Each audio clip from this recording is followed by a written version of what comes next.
দেখুন, এতদিন ছিল শাসকের সরকার, আর এবার হবে গণতন্ত্রের সরকার। গণতন্ত্রের সরকারে গণতন্ত্রের জয় হবে, সাধারণ মানুষের ভালো হবে। যে জায়গায় তার শিল্প তুলে ধরতে চান সেই রাস্তাটা পরিষ্কার হবে, তারা তার কাজ তুলে ধরতে পারবেন। কোনো রং দেখা হবে না। রং দেখার কারণে, যে কারণে এই ছবিটা রিলিজ হয়নি, রং দেখার কারণে এর আগে আমরা দেখেছি।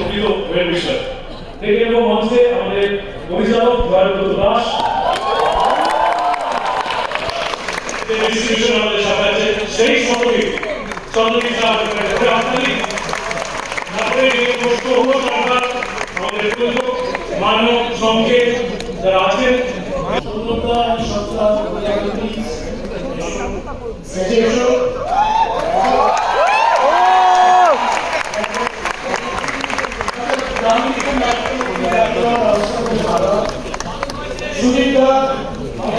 অসংখ্য ধন্যবাদ সবাইকে।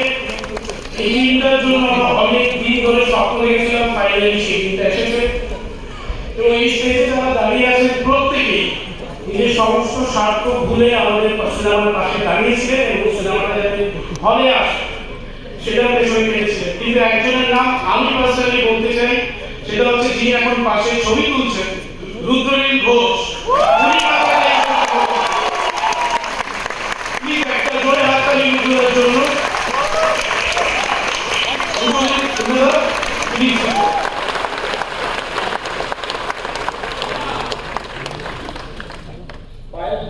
পায়েল সরকার আসতে পারে যদি হাততালি তার জন্য। অমিত শাহ কথা না বলে বুঝিয়ে দিয়েছে। আর আমাদের লোকাল রণবীর সিং আছে, জোরে হাততালিও।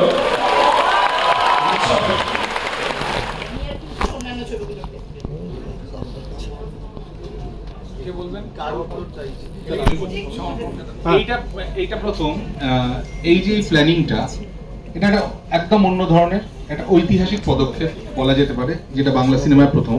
এবং আমার জয়ব্রত, সৌম্য, রুদ্রদার, রূপাদির, অভিজিৎদা, আমাদের প্রত্যেকের মনে হয়েছে যে যতক্ষণ না আমরা একসাথে আবার এক জোট বাঁধবো, যেমন আগে বাংলা সিনেমার স্বর্ণযুগ যে যুগটা আমরা বলতাম সেই যুগে হতো, তা না হলে কিন্তু হবে না। এখন থেকেই যদি আমরা আবার পৃথকীকরণ করতে চাই যে আমার অডিয়েন্স আলাদা, ওর অডিয়েন্স আলাদা, সেটা কিন্তু নয়। আমাদের প্রত্যেকের অডিয়েন্স এক, সেটা বাঙালি অডিয়েন্স, সেটা অবাঙালি অডিয়েন্স, সেটা এই রাজ্যের অডিয়েন্স, গোটা পৃথিবীর, কিন্তু সেটা হবে না। তাই সেটাই আমাদের মেন কারণ ছিল। এবার আমি একটু জয়কে একটু কিছু বলতে পারবো। একেবারেই তাই। আমাদের যেটা মনে হয়েছে যে আমরা যখন ছবি প্রমোশন করেছিলাম এর আগে, তখন আমাদের মনে হয়েছিল যে প্রত্যেকের লড়াইটা প্রত্যেকের একা। সেক্ষেত্রে এই প্রথমবার আমরা সমর্পণদার সাথে যখন কথা বলি, আমরা দুটো টিম মিলে ঠিক করি যে একসাথে দুটো বাংলা সিনেমার প্রমোশন আমরা করব। এবং সেক্ষেত্রে এটা একটা ছোট্ট পদক্ষেপ আপনারা বলতে পারেন। এই প্রথমবার নেওয়া হলো, আমার তো দেখা হয়নি, এটা একটা শুরু, একটা পথ চলা শুরু, যাতে আমরা শুধুমাত্র আমাদের ছবি ভালো বা ওর ছবি খারাপ এই জোনের যে একটা ব্যাপার ছিল আমাদের, সেই জায়গা থেকে আমরা এগিয়ে ঐক্যবদ্ধভাবে বাংলা ছবিকে এগিয়ে নিয়ে যেতে পারি। ধন্যবাদ। না, আপনার কাছে আরেকটা প্রশ্ন আছে। আপনার এই ছবি তিনবার রিলিজ করতে, কারণ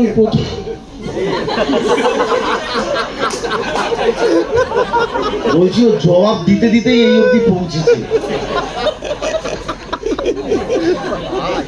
একদমই তার কারণ হচ্ছে জবাব দিতে দিতে এই অবধি আমাদের ছবি পৌঁছেছে, এবং জবাবটা বেসিক্যালি বাংলা সিনেমার দর্শকরা দিয়েছে। এবং তাই আজকে 3বার রিলিজ হওয়ার পরেও আজকে আপনারা দেখেছেন যে আমাদের ছবি হাউসফুল। এই জবাবটা আমরা দিচ্ছি না, এই জবাবটা বাঙালি অডিয়েন্সরা দিচ্ছে। প্রথম কথা হচ্ছে যে প্রতিকূলতা তো নেই, এটাই তো বলতে পারি যে এমন একটা সময় মানুষ নিয়ে এসেছে বিভিন্ন দিক দিয়ে নানান অভিজ্ঞতার পরে, বিভিন্ন লড়াই দেখবার পরে নিঃশ্বাস নিতে গেলেও এখানে যেন অনুমতি লাগতো। স্বপ্ন দেখতে গেলেও এখানে অনুমতি লাগতো যে কে কার লোক। নাহলে স্বপ্ন দেখাও যাবে না।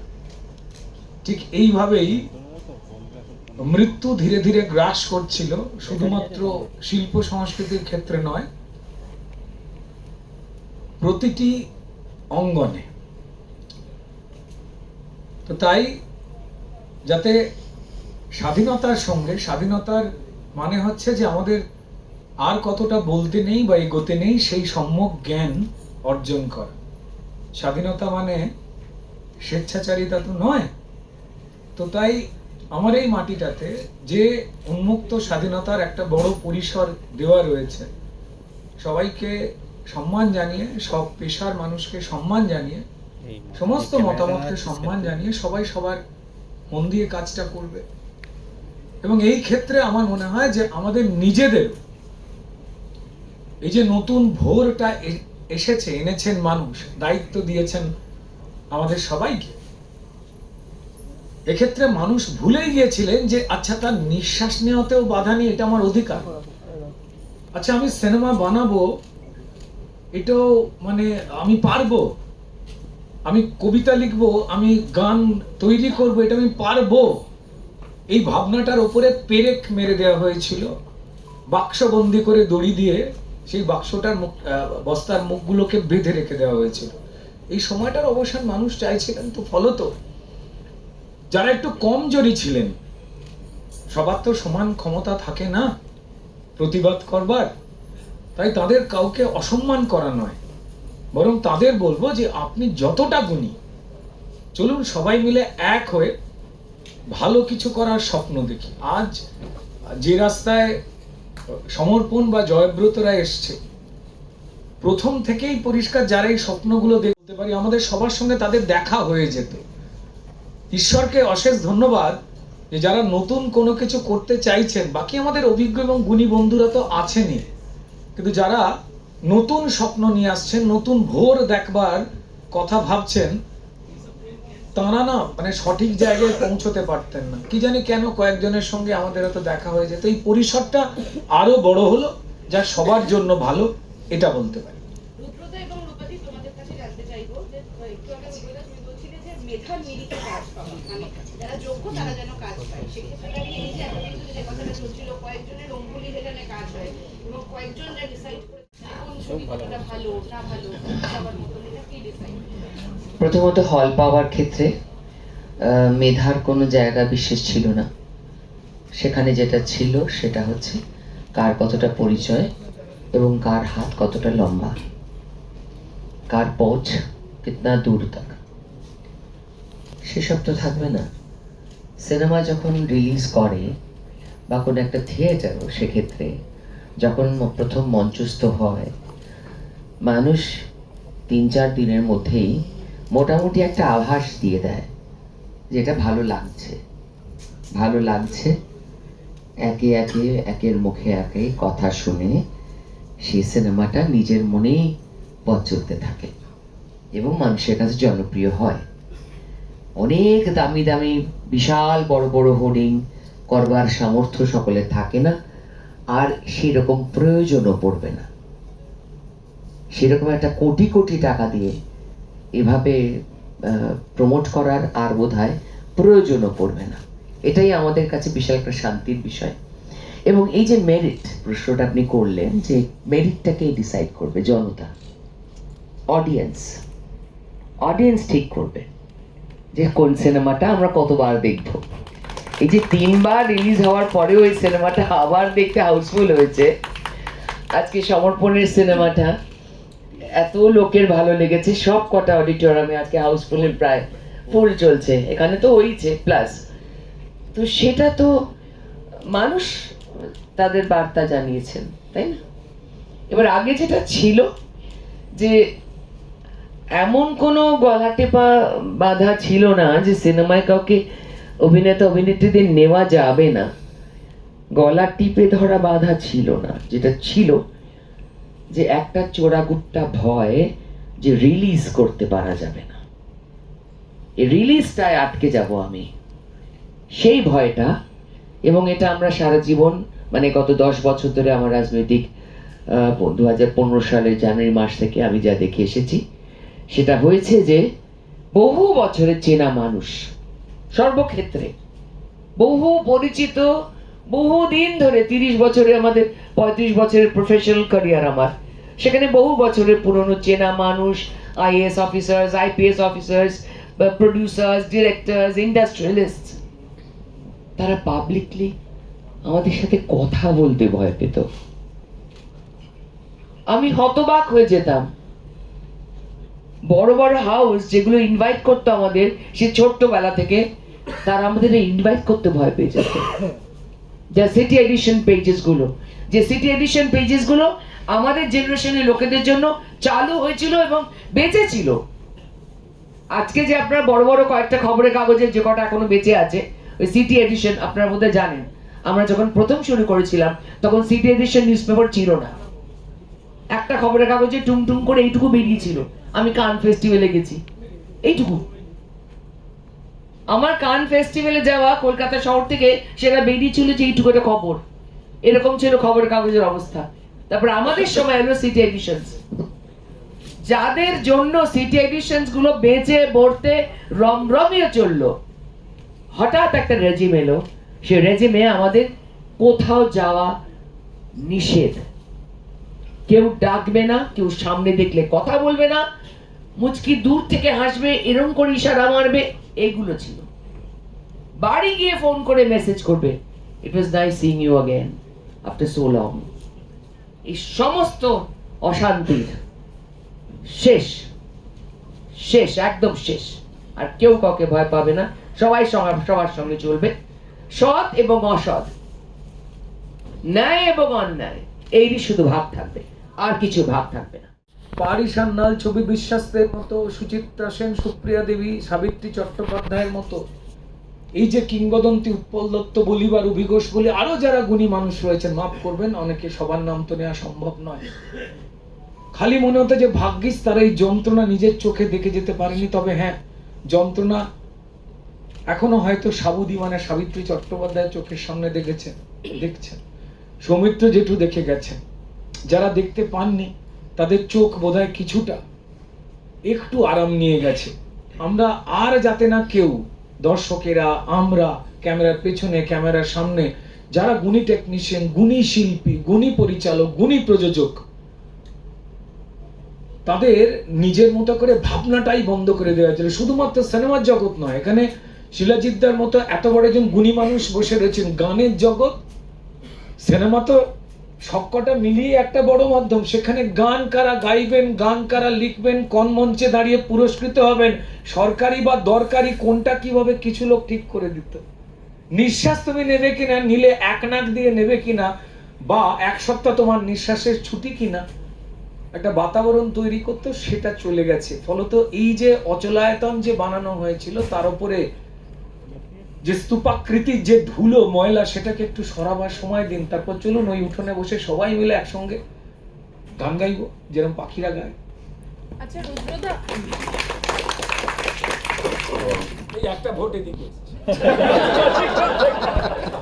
একাডেমি অফ ফাইন আর্টস আমি দেখেছি, আমি গিয়ে নিজে দেখে এসেছি, এবং সেটা নিয়ে আমি ফেসবুকে লিখেছেন, তাতে আমাকে অনেকে মিসআন্ডারস্ট্যান্ড করেছে। That's not the issue. আজকে দুটো ছবি ব্যাক টু ব্যাক হাউসফুল, তো আমরা সেই ছবিগুলো নিয়ে কথা বলি। আর ওদের কাছ থেকে যে যে এক্সপেকটেশন, সেই এক্সপেকটেশন তো আমরা সবে 5টা দিন, একটা বাচ্চা হয়েছে, সেই সময় এসে যে বাচ্চাটাকে আদর করার সময়, এখন তাকে জেনে মানে বাচ্চাটা কি বাঁচবে কিনা এটা ভাবার সময় আমাদের নয়। আমরা সবাই গোটা পশ্চিমবঙ্গ দেখতে পাচ্ছি, খালি রুদ্ররূপা নয়, গোটা পশ্চিমবঙ্গই হাফ ছেড়ে বেঁচেছে। এবং এখন ওদের পরীক্ষার সামনে ওদের পড়তে হবে ডেফিনেটলি, বাট কিছুদিন ওয়াচ করো, তারপর এই শক্ত শক্ত প্রশ্নগুলো করো, যে মেধাকে ঠিক করবে, ওটা কি করবে, ওটাকে দেখি না। আমি তো রাজনীতি করি না, এবং এদের সাথে আমার কথা বলার অধিকার আছে রাজনীতির বাইরে। ঠিক কখনো কখনো সময় পেলে এদেরকে আমি আমার যে মন থেকে যা আছে, যেটা চাইবো, আমি এদেরকে বলতে পেরেছি, নিজের প্রয়োজনে না, অন্যের প্রয়োজনে। আবার বলবো, আমরা জনসাধারণ না বললে ওরা করবে কেন? আজকে যে আমি দেখতে পাচ্ছি এই দর্শক আজকে এসছে, এই দর্শক দেখেই তো মন খুশ হয়ে যাচ্ছে। এই দর্শকের জন্য তো কাউকে বিজেপি তৃণমূল কিছু করতে হয়নি, দুটো ছবি করতে হয়েছে। দুখানা ছবি এবং 3বার রিলিজ। আমরা ভাবতাম আগে যে ছবিটা একটা ছবি আগে তো আমাদের হতো, পুরনো ছবি হয়েছে, হ্যাঁ আবার করে এ করবে। আরে কেন কি এটাতে এরা বুঝবে, কারণ সত্যি ভাই আমাদের রাজনীতি করার সাহস নেই। এই দুজনের ছিল, এরা লড়েছে, লড়ে আজকে আনন্দ করছে। না আমি বলছি রাজনীতিটা তো আমাদের সমাজে ওতপ্রোতভাবে জড়িত, তো সবকিছুর মধ্যেই আছে, কিন্তু সে থেকে আমরা একটুখানি এখন রিলিফ পেয়েছি। এবার ছবিগুলোর বিষয় সম্বন্ধে লোককে জানাও। একাডেমি অফ ফাইন ওয়ার্ডস এর মতো একটা ছবি হয়েছে, এরকম ট্রিটমেন্টে বাংলা ছবি আমি কোনোদিন দেখিনি, এরকম ট্রিটমেন্টের ছবি, এরকম জনরার ছবি আমি দেখিনি। এবং এটা করার জন্য ওরা যা যা করেছে আমি সবই, আমরা তো এখন সোশ্যাল এতে পাই, খবরে জানি, বন্ধু বান্ধবদের কাছে খবর পাই কিভাবে তৈরি হয়েছে, ওটাই মডেল। আমি অত্যন্ত রেসপন্সিবিলিটি এটা বলতে চাই। আমার জীবনের প্রথম ছবি থেকে শুরু করে আজ পর্যন্ত আমি বাংলাতে আমার কলাকুশলী, আমার স্পট বয় থেকে শুরু করে আমার চরিত্রা বেনপ্পা বা হিরো বা যে যেখানে ছিল তাদের সাথে কাজ করে আমি এভরি সেকেন্ড আমি মজা পেয়েছি। একটা ছবি না, আমি প্রতিটা ছবিতে মজা পেয়েছি। আমার এখানে ঢুকতেই ভালো লাগে, কারণ এই ইন্ডাস্ট্রির একটা মজা হচ্ছে যে আমাদের গান ইন্ডাস্ট্রিতে কি আমরা যখন গান গাই আমাদের 4-5 জনের টিম, কিন্তু একটা সিনেমাতে না 20-25-30 জনের টিম থাকেই থাকে। এবং সেখানে অনেকের সঙ্গে কথা বলা, তাদের সাথে এক্সচেঞ্জ করা, অনেকের সাথে দেখা হয় না।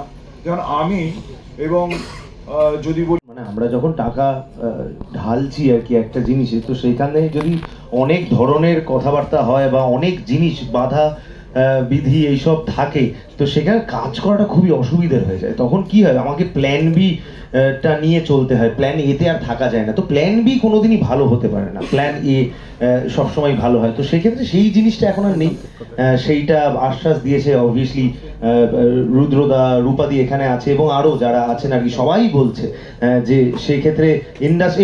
এবং আমি তোমায় বলছি যে মানুষজনের সঙ্গে দেখা হচ্ছে, কালকেই কোথাও একটা দেখা হয়েছে, হ্যাঁ আপনাদের ইন্ডাস্ট্রিটা এবার ভালো হবে মনে হচ্ছে, এটা কিন্তু জনগণ বলছে, জনগণ টকিং টু দেম। আমি তো রুডি জেদার কত ভিড় বেড়ে গেছে আর মানে কথা হয়নি। তো সেই ক্ষেত্রে হ্যাঁ, আমি তো খারাপ সময় থাকতে পছন্দ করি, ভালো সময়ের মানুষ তো থাকেই। হ্যাঁ, তো সেই ক্ষেত্রে তাদের সঙ্গে কথা বলে সেটাও তারাও বুঝেছি যে তারাও চায় যে অ্যাকচুয়ালি এই প্রজেকশনটা হোক, বাংলা ফিল্ম ইন্ডাস্ট্রির প্রজেকশনটা, যাতে একটা ফিল্ম ইন্ডাস্ট্রি, একটা এই স্টারডম, একটা এই এত বড় একটা এক্সট্রাভ্যাগান্সা, এইটা যাতে পোর্ট্রেড হয়, সেইটার জন্য অ্যাকচুয়ালি ক্রিয়েটিভটাকে সবার আগে উঠে আসা উচিত, যেটা এবার মনে হয় হবে। So I am very hopeful, very hopeful.